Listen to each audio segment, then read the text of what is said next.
more engagement with the school in terms of showing them like the examples without the technical part, and seeing if we could go to specific areas, like seeing how the cities have grown. That is just a picture image. That's at 10 meters, that will be a Sentinel-2. It's just to work on series of engagements, but very short sessions that are able to empower them.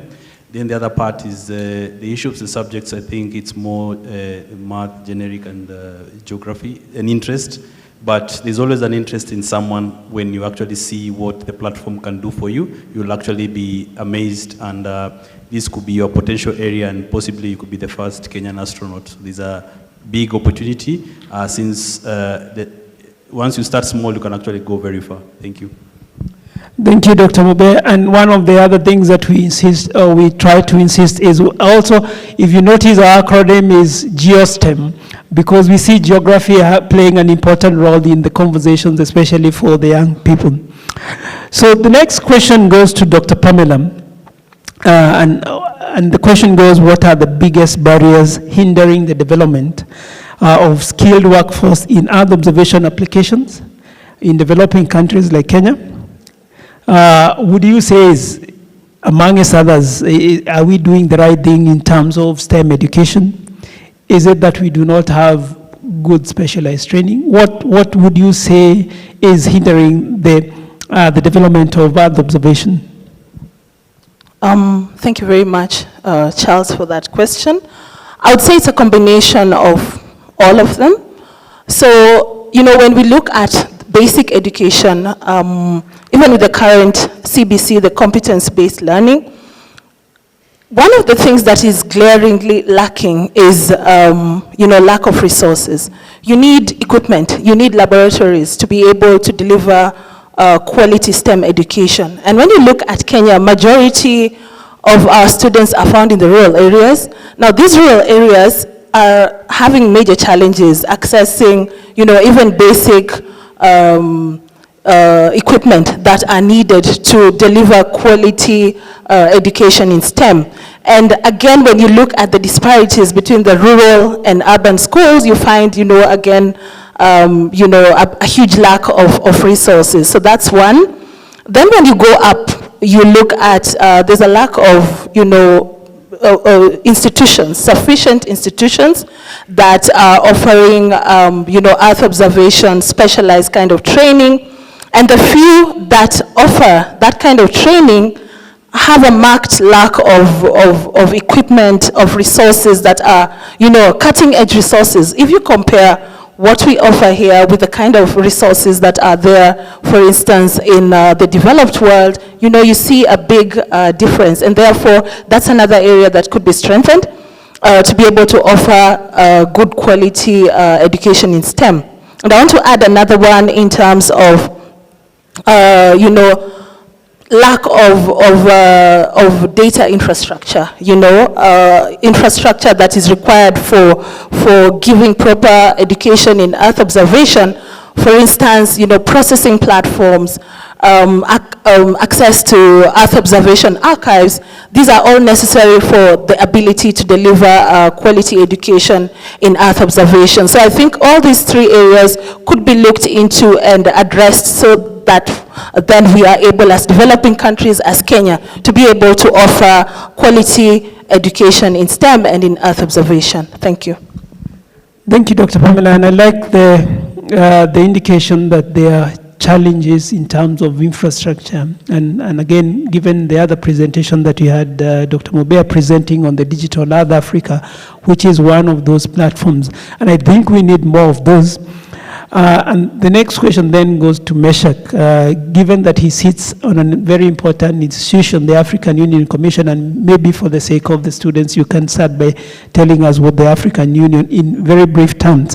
But the question that I wanted you to answer is, how can developing countries, and again, most of the countries in Africa are developing, address the data analysis gap and foster skills? And again, there's also the issue about infrastructure needed to interpret and utilize Earth observation data for effective policy formulation and decision support. What is the African Union doing, and how can we address that gap? Thank you, Charles. Good morning, and it's an honor to address our chief guest today, the students, and I think it's an important question to also, demystify what is African Union and what we are doing. You must have learned it in geography that African Union is the continental body that, harnesses the policies and strategies for the continent to move forward, and it transitions from the former Organization of African Union, and now we call it African Union. So traditionally, this organization was doing, just policy, and we thought of, going into more developmental aspect, and that's why the space comes in.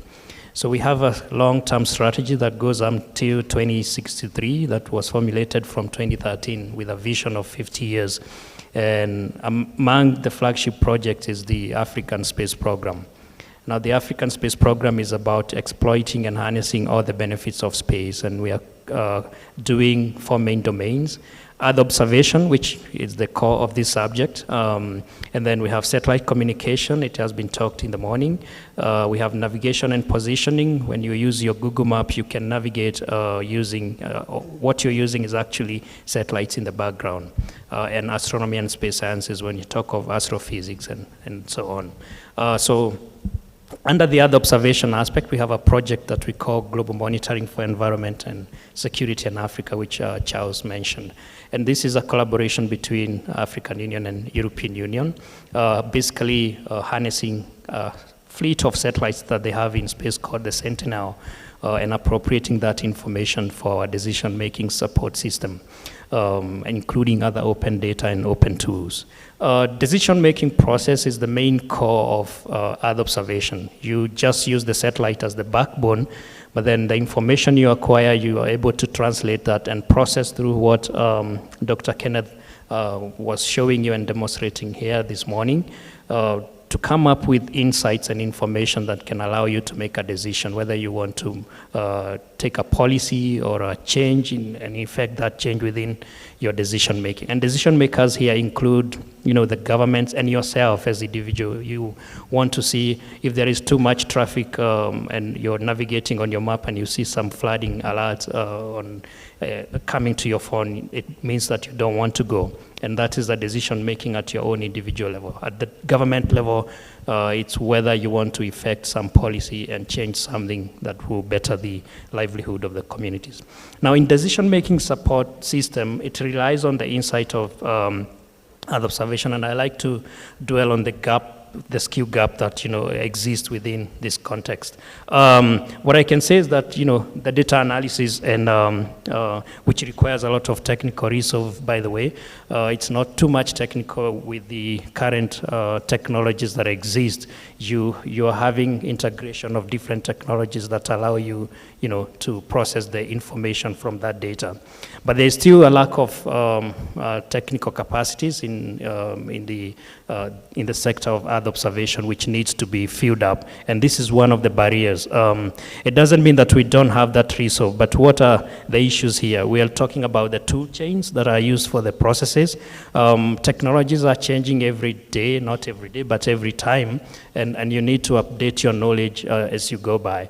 Well, the satellite data has remained relatively the same over the decades. I'm sure the radar data, the optical data has relatively been the same, except, you improve on some tool chains like, technologies to make it more precise.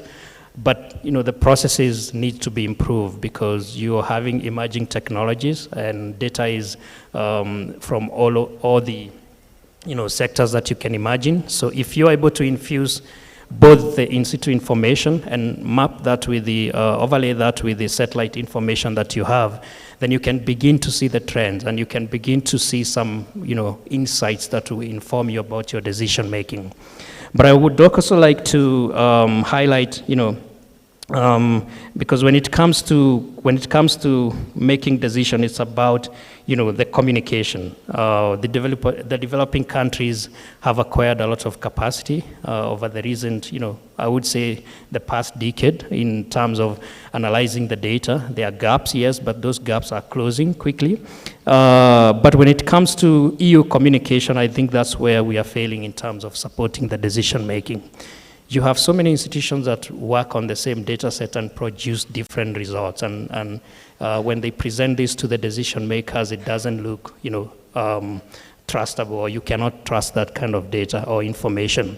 Then the other hand is that we find that scientists really like to work in silos, and they don't, most of the time, consider communication as a big aspect in informing decision making. So we do need to change that model, and the theory of change that I would like to really propose is to have these communities of practice. Like, I don't know how many journalists are here that can be trained to really communicate the information that comes out of not only Earth observation, but also in other areas. And these communities of practice are very important because you have environmental journalists that their work is really to look at the science or the information that comes out of the sciences.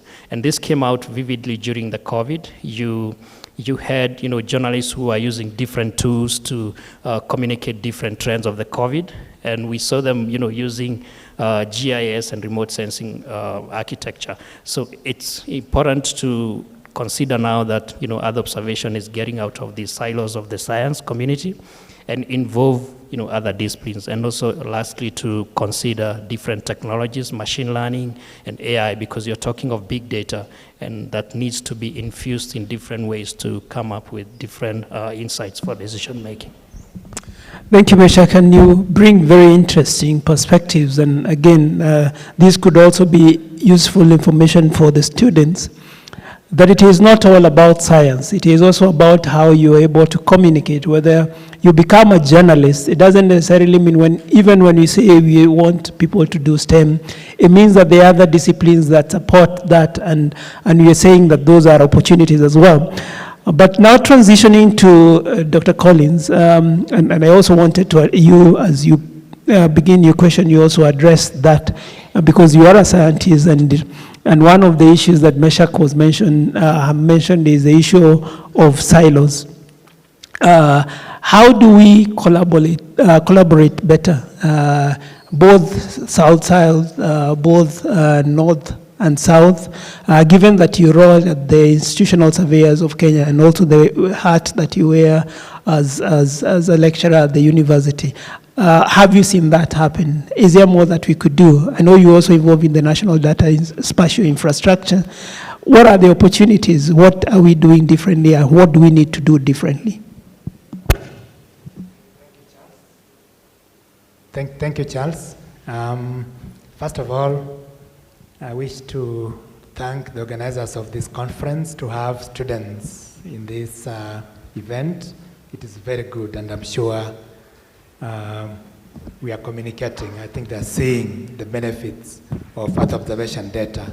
But coming back to the question you asked, of course, there's a big problem because if you look at most government institutions, many of them still duplicate effort. Many of them still work in silos. There's little collaboration. Of course, we have strategies to improve them over time, but these are the things we should be discussing, and I'm happy to highlight a few things here. So it is good to develop standards. It is good to have institutional cooperation, to work together, to address the challenges we face. And if you look at what Dr. Mobea presented, it is actually very good if you use these kind of tools to demonstrate that if you do this kind of analysis, this is what you can get. You can actually have evidence-based decision making. So we need to encourage more of it in all sectors of the economy, be it in the government, be it in the education sector, be it in the private sector, etc., etc.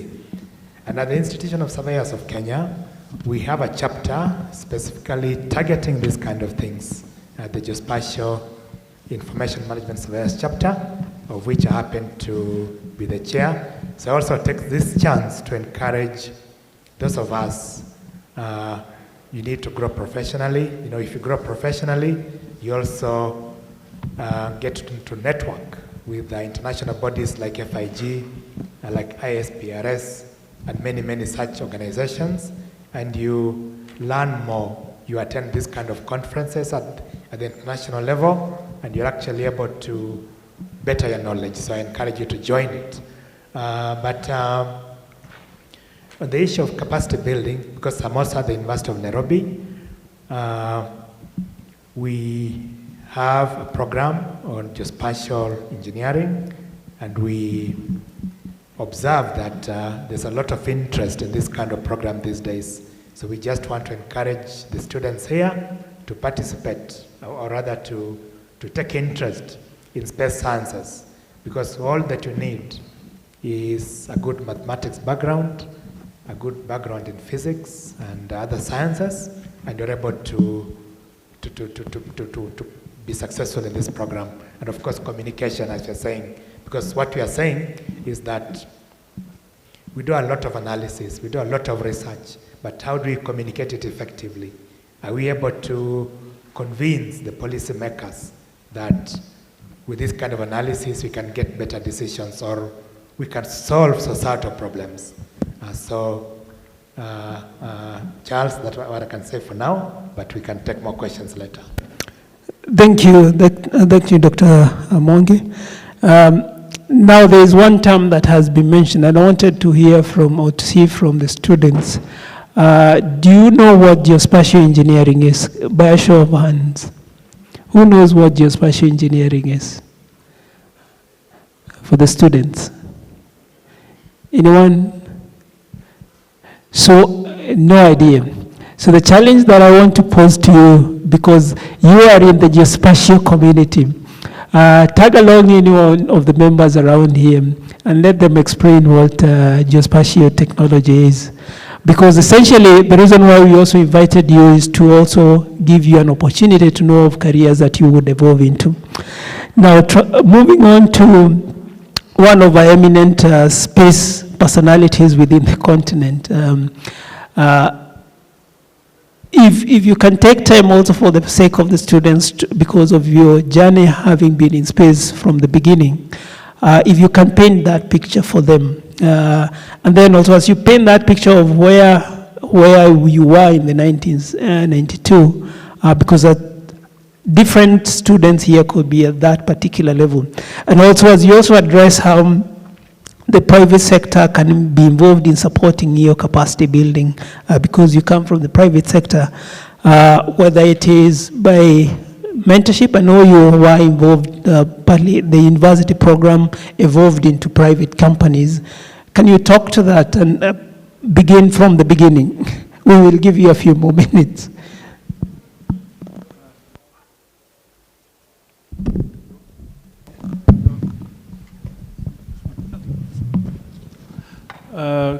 Good afternoon, everybody. So yes, I have a few more scars than most other people in this industry. So I was trained this. So just a little bit of background before I get into the topic of the session. So I was trained as an electronic engineer. So people ask, so what do you need to study? Go and study electronic engineering. It doesn't serve all the purposes, but it serves many purposes. And you have to learn how to work with mechanical engineers. So together in the 90s, we built Sunsat, which was a 64-kilogram satellite, completely from scratch. The first satellite that was designed, developed, and built in Africa, in South Africa. And it was launched, and it took some beautiful pictures. And then in 2000, we created a spin-off company from the university and built another 1 or 2 satellites in that particular company. But over time, it became clear that building satellites is one thing, but applying satellites is even more difficult.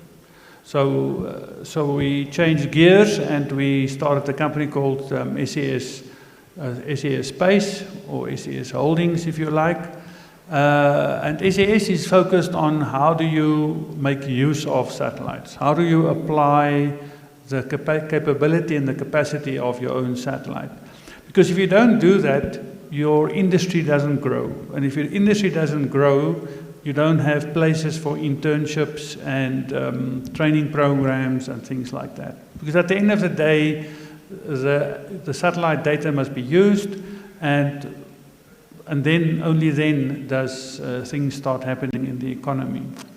So I want to answer the question in the context that how do you grow the private sector? So let's start at the beginning. What we see today in the world, and I really appreciate the first presenter, because you don't only see free data, and there's a difference between free data and freely available data. Free data is really free. Not only is it free at 10-meter resolution, it is also highly structured. People have already spent a lot of time to put it into 1 year after the other year, over up to, I'm not sure how long Digital Earth Africa goes back, 1972, to give you an overview effect of how the things progress in Africa. And that is an incredible resource. So you don't need much more than that and some imagination to start getting involved in something. But how do we increase the industry? Well, we increase the industry by having access to high-resolution data. And why we need high-resolution data is that most of the farms in Africa, in fact, are very small farms. 10-meter resolution is not quite, with a mixed crop on a 1-hectare farm doesn't work. Right? So you actually need 5-meter resolution, you need 1.5-meter resolution. And if you use it, then you can start increasing the crop yield of those small farmers. So why is it a problem? Well, the latest research that's being done is, so the small farmers, they get subsidies from government for fertilizer, they go and procure the fertilizer, and then they apply the fertilizer. Now, when they apply the fertilizer, how do they apply the fertilizer? Do they have a clear map of their field to know how much fertilizer they must apply on which area? Or do they stand and do this, which I would also do with my fertilizer on my lawn? So the net result of that is not only do you don't get a sufficient maximum crop yield, you're also degrading the quality of the soil. Now that's a slow process, but if you apply the wrong fertilizer on your soil consistently every year, I'm not going to stand in different places to throw my fertilizer, then you essentially, slowly but surely over time, you are making sure that your soil is becoming less and less and less productive. So it's everybody's problem. So how do we solve it? Well, there's a number of nanosatellites actually does a lot of good. You can build a fantastic capability into nanosatellites. And what we do at AgriSense is we help people to build nanosatellites for agricultural purposes. And then we combine the data so that everybody has access to high-resolution data. So that every country in Africa, in fact, can improve their agricultural, the economics of the agriculture. And the benefit is the industry grows, and there's more place for more people, for more internships, and more training programs that comes with that. Thank you. Thank you. And I like that you painted the whole value chain from satellites to solutions. I doubt whether some of our students here would have known that agriculture depends, or it can be supported by satellite, and that is the bit that we want to help you link, and also for the universities as well. So I want to welcome, as we wrap up, a question especially from the primary schools, primary, secondary school students, if there is any question from you, from the panel. Is there any question that you would want to ask to get more clarity about maybe geospatial science, satellite engineering, and the like? Do we have a hand being lifted? I hope you're not sleeping. We want to encourage you to ask any question that you think is relevant. There's a hand here? Yes, there's a hand. If you can get a microphone to this gentleman. And again, as we wait for that question, we also want to encourage the university students as we evolve of the new opportunities and how the technology is evolving as we move on. So please go ahead. You can stand and ask your question. My name is Martin. I'm from State House. And this question is for CS, I think. I forgot your name, sorry. I hope I got that right. You are defining how like technology from space is helping to develop the private sector. Can you please define what is the private sector? Thank you, and I would request, we are running short of time, you keep it short. So that is a fantastic question, because many adults also get that wrong. I got it wrong for a long time. So there's a clear difference between an institute, a university, Digital Earth Africa, places where organizations are organized to do one thing, one big thing once, and they do it well. The private sector, on the other hand, does the same thing over and over and over and over and over again. Now, so in the case of the private sector, you can think about it. If you know Elon Musk? Okay. So he's got an interesting philosophy about this. His philosophy is, you're actually not building the product, you're building the factory to build the product. Yeah. So the private sector is a place, creates a system where it can provide a service or a product at a very low cost. And that's the difference. Governments get involved when they have to put a lot of money together to create. Digital Earth platform is a big system, but cost a lot of money. It's going to take maybe 30 years or 10, 20 years or 10 years even, or 7 years even, to be able to recover the cost. The private sector takes something, builds a factory or a system or a software system, and they have to pay their bank back and they have to pay salaries from income from clients every single month. Thank you, Dr. Sears. And I want to give the rest of the panel in less than 30 seconds to give your closing remarks. I know that Dr. Sears had a word with the private sector. We might not give you the opportunity. We are running a bit short of time, and you're trying to catch up on the rest of the panel. So 30 seconds, how can developing countries integrate your applications into national development plans? Meshach, Dr. Pamela, and then Dr. Mwangi, and then Mobea. 30 seconds, please. Okay, thank you, Charles. I think that's an interesting question.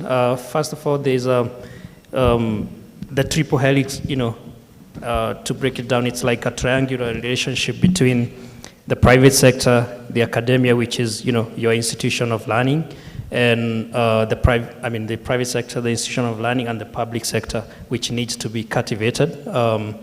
There's a need for, like all the schools to collaborate with the industry. The industry is the private sector who are doing the real last mile connectivity to the end users, because this is where, again, the sustainability comes from.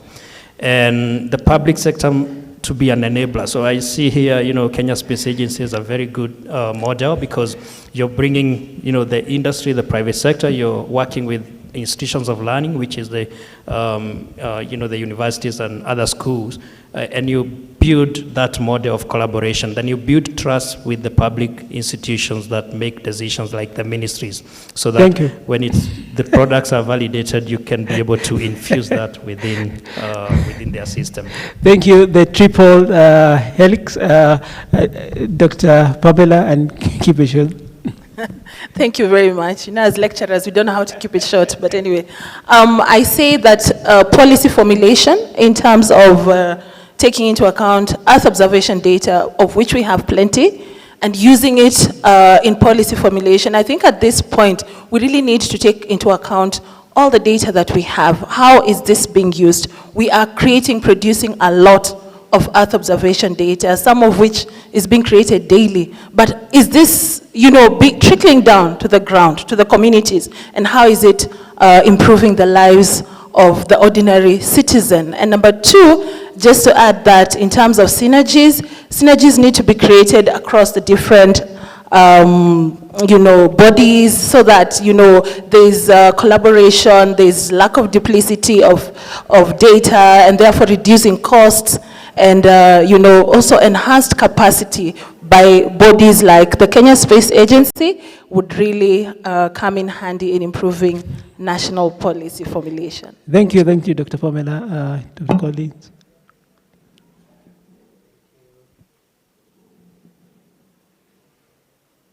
Thank you, Charles. For some reason, this one is not working. Let me use this one. I think I forgot to mention something when I talked earlier. This was the North-South and then South-South collaboration. You had asked me that. So let me just highlight quickly. I think we could use both models.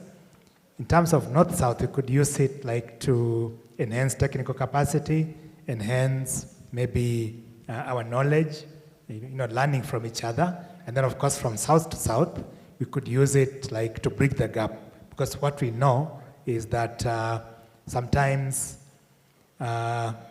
this kind of collaboration needs to actually be enhanced over time. So we could use that to bridge the gap.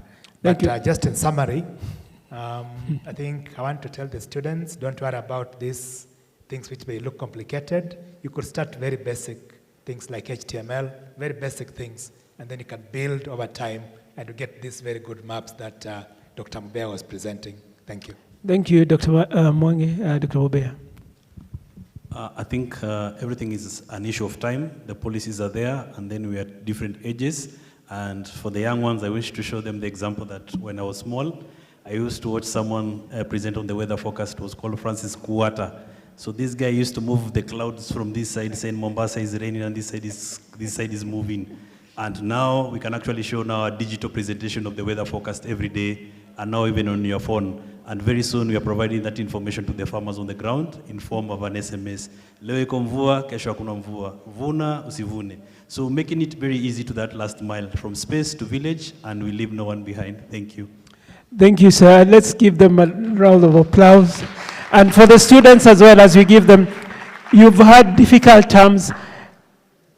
Engage any of the members here. Make sure that you go back having understood the term. So I want also to thank the panel for having created time to give us their wonderful insights. Let's give them another round of applause. I can hear it. So as we wrap up, let us stand up for the photo, and then I hand over to our MC. We have to give Charles himself a round of applause. I love how the moderators are always so humble. They also deserve that. And let's give one for the entire panel who were here with us with a fantastic discussion that we have just had. Big smiles, please, our panel. I can't see Dr. Mubea. Our doctors are not smiling for whatever reason, and I don't understand why. Thank you. A round of applause for them as they go down.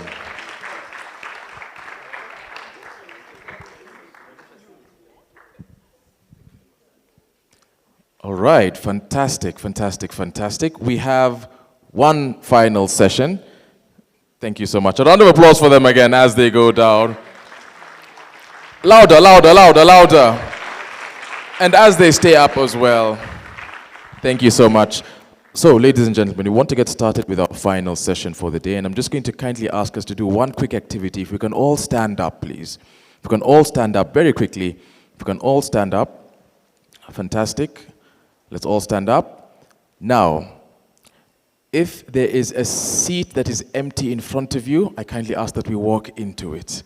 There we go. That's the exercise. Please walk into the seat that is in front of you so that we can fill the seats in, because we have our colleagues from the other ballroom who will be coming in, and it will be easy for them to walk and join us behind as opposed to looking for seats in front so that they can also find seating. Fantastic, fantastic. And as you're doing that, please give yourself a round of applause for that fantastic bit of walking, stretching, and movement Oh, nobody's clapping because I made you guys move. I'm sorry. I am sorry. I just wanted to give us a little space for our colleagues to join us. All right, fantastic. Our final plenary session for the morning period, I know it's technically lunchtime, but for the morning period is going to be a very, very interesting cross-cutting discussion around the collaboration and partnerships in the space industry. As is the norm, we will have a fantastic moderator to guide us through an insightful conversation, very engaging. So engaging, the microphone doesn't even want to stay on the table. And to guide us through that is our moderator, none other than Anastasia Wahome, who is a research team leader at the Alliance of Biodiversity International and International Center for Tropical. Okay, everybody's, even the microphones want to go for lunch. What is happening? Okay. She's with SIAT, research team lead, with a background in computer science and GIS, leading and managing geospatial projects, including the coordination of data acquisition, ensuring high-quality user-tailored data and tools, and supporting the integration of these tools into broader environmental and development initiatives, stakeholder engagements and collaborations, and team leadership. Prior to joining the Alliance, Anastasia was the Severe Eastern and Southern Africa's Science, Data, and Technology leading a team of technical experts in agriculture and food security, water and related disasters, land cover, and use change in monitoring and weather climate. Anastasia also actively participated in the continental global fronts, including being a co-chair of the Group on Earth Observations Data Working Group, a member of the Expert Advisory Group on Global Earth Observation System of Systems, and planning